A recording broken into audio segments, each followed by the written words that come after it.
정부가 오늘 오전 국무회의를 열고 윤석열 대통령에게 방송사법에 대한 거부권 행사를 건의하기로 의결했습니다. 한 총리는 방송사법이 정파적 이해관계에 따라 방통위 기능을 마비시킬 수 있어 공영방송의 편향성을 악화할 우려가 있다고 지적했습니다.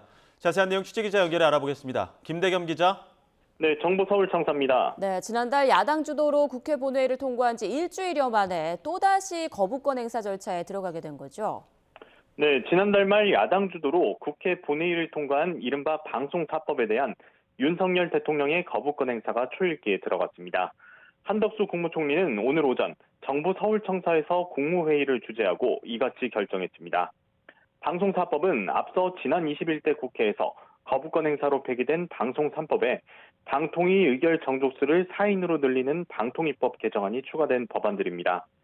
한 총리는 모두 발언을 통해 법안의 부당성 등을 재차 강조하며 거부권 행사 건의 배경을 설명했습니다.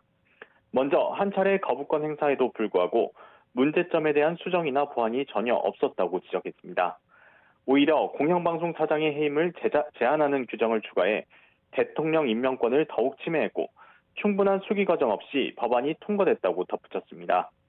방송통신위원회 의결 정족수를 4명 이상으로 강화하는 것 역시 야당 측 2명의 불출석만으로도 회의를 불가능하게 할 수 있어 정파적 이해관계에 따라 방통위 기능을 마비시킬 소지가 크다고 비판했습니다.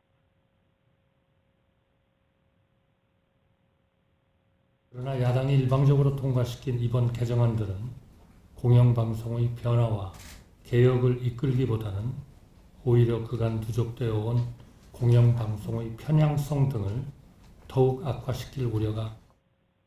윤석열 대통령이 정부에서 넘어온 4개 법안에 대한 제2요구안을 제거하게 되면 대통령 취임 후 16번째에서 19번째 거부권 행사로 기록됩니다. 다만 윤 대통령이 제2요구안을 바로 제거하지는 않을 것으로 보입니다. 대통령실 고위 관계자는 YTN과의 통화에서 방송 관련 4개 법안에 대한 제2요구권 행사는 오늘 당장 이뤄지지 않을 수 있다고 밝혔습니다. 이 밖에 야당 주도로 국회 본회의를 통과한 이른바 노란봉투법과 25만 원 지원법 역시 거부권 행사 시한에 맞춰 다음 주 국무회의에서 거부권 건의 여부가 논의될 것으로 전망됩니다. 지금까지 정치부에서 전해드렸습니다.